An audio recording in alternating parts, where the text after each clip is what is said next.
So I wanted to make this video in response to yesterday's news about Quaker Oats taking the name of Aunt Jemima off of its products, and also taking the imagery off of Aunt Jemima. And I wanted to also share with you a little history on Aunt Jemima. So basically, Aunt Jemima was my great-great-grandmother. This is my mom. It was her great-grandmother. And as the news broke, it had us feeling various ways. But I wanted to sit down and chat with my mom just because you hold a lot more of the history and know a lot more details on what happened. So can you just share with me and my followers what you remember about Aunt Jemima? Well, I grew up knowing that Aunt Jemima was my great-grandmother. Right. She was my grandmother's mother. Okay. They were from South Carolina, and they moved from a little town called Marlboro, South Carolina, to Syracuse, New York. Anna Short Harrington was a well-known cook. So she was cooking at the fairs and different places for white people. Okay, and they loved her cooking. She ended up going to Syracuse, where I was born, and working at Syracuse University in one of the frat houses. And one of the things that they loved was her pancakes. And they were all well known, that Miss Anna had the best pancakes. So it was across the whole community, as well as the college, that she had these great pancakes. Quaker Oats found her working at Syracuse University for one of the frat houses, and that's where they signed her. And what was her job? She basically promoted their. She was an actress for the company, right? Right. She basically promoted pancakes. She would they would have an opening, and it would say appearing Aunt Jemima. So she was signed on to be an Aunt Jemima. There was a few before her, but she was one of the original Aunt Jemimas. And at her picture. And at the point that she was signed on, it was her pancakes that they were so intrigued with. So we're really saying that, she began the formula for Aunt Jemima pancakes, because it was her formula that people were so impressed with. And her picture, right? And her picture, okay. And her imagery that lasted until yesterday, when they decided that the logo and the image was racist. Now, how I feel about it is, yay, we've made it. Black Lives Matters have taken down a racial stereotype. Right. On the other hand, having that racial stereotype a part of my family and being a descendant, we never, as a family, we don't feel like we got the royalties, we got the representation or recognition that our grandmother, for what she did. Quaker Oats and PepsiCo made millions, billions of dollars on her image. This dark-skinned black woman, big woman, on her image, handkerchief. That was the image, the mammy image, and they held that for years, and now they are saying, "Oh, guess what? We think that was racist." Now, as the black community, we won.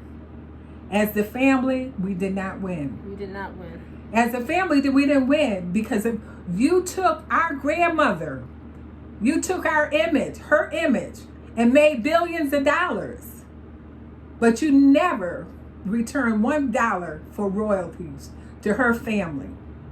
And that's not fair. That's not fair. Is there a liability for that? So like let's make it make sense. When movies come out, and after years and years and years, actresses are still paid royalties. Am I correct? They're paid royalties. Every time it airs, there's checks that are sent out. Every time there's air. So as a percentage of the dollars and the billions of dollars that you made, Quaker Oats, PepsiCo. Has the families ever been compensated? The families has never been compensated anymore, other than the time when you say, "Oh, she was an actress. She was hired. She made money." And so do actresses. And so then you say, "Well, was there a contract? What kind of contract back in the 1930s? A black person was just able to work and take care of their family. Did they have the knowledge that they should be contracting with you? You took advantage of our grandmother. You kept the image. You kept your knee on her neck, our neck, for the last 65 years. And I'm 65 right now. And I've always known that Aunt Jemima was my grandmother. And I never really told people, unless they were close to me, Aunt Jemima was my grandmother. I was very proud, but I was embarrassed at the same time, because they had jokes like, "Ain't your mama on the pancake box?" And I'd be like sitting back like, or if you got a head tie, or I'd be sitting back like and Aunt Jemima, I'd be saying, "She really is. That was my grandmother." Right. So there was a very racial undertone of really acknowledging her, that this is my grandmother. But we have never been recognized. She's never been recognized from the imagery that they've held for the last 60 something years plus, that said Aunt Jemima. Anna Short Harrington was her name. Read it, Google it, and you'll find that she was an Aunt Jemima. And she was the actual imagery for she was years the imagery and the originator of the actual pancake. What I can remember when I was a little girl, and there was this red and white check material, and it was so big. I was like, must have been a really big woman who fit that. And my grandmother used to say that was her uniform. That's what she used to wear. And there was enough material for grandma to make some red and white check curtains, really? in the kitchen.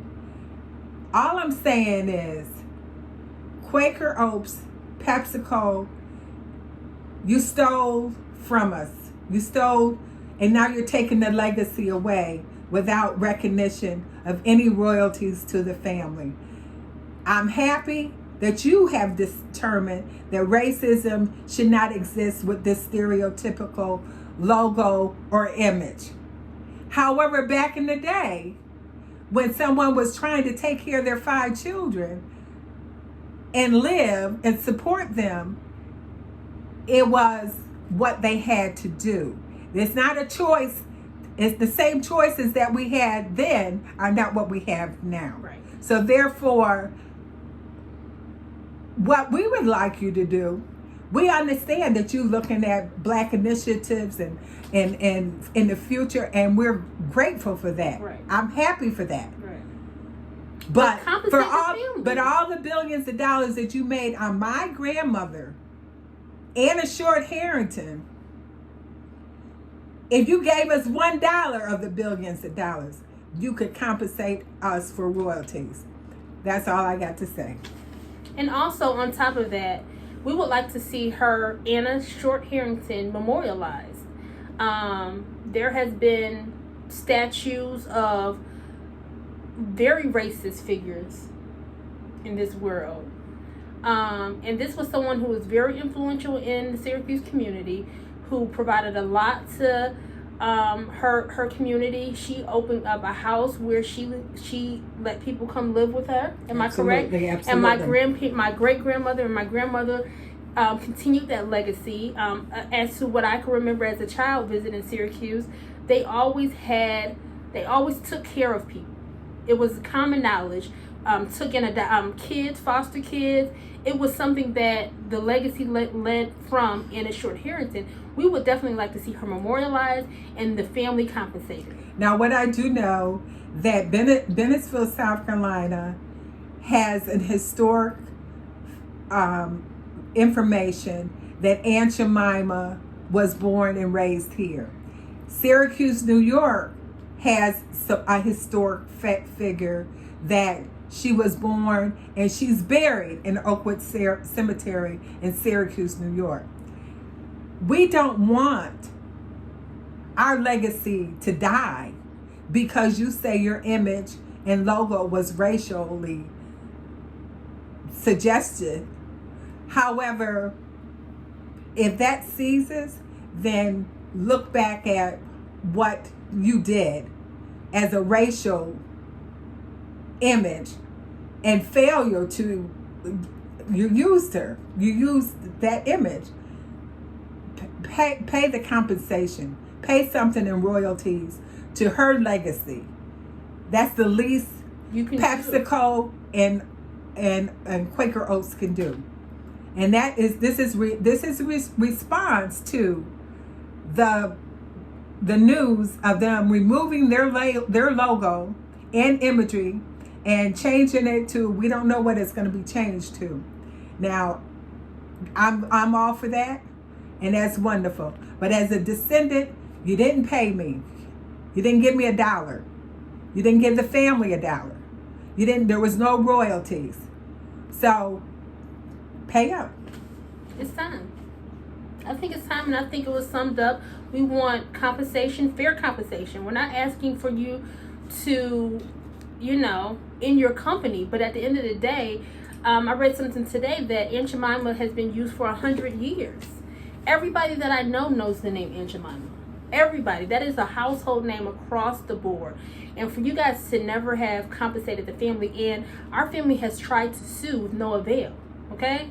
You guys have fought any lawsuit that we brought about with comes to Anna Short Harrington. So at this point in time, we feel the need to make it public knowledge that we are the ancestors of Anna Short Harrington, also known as Aunt Jemima, whose base and actual recipe were used for profit for years. Profit for years. And so, like I said, you utilize a profit mechanism to keep your knee on our neck to provide financially. So I say, talk to us. Just do what's right. Do what's right. Thank you. Compensate the family. Thank you.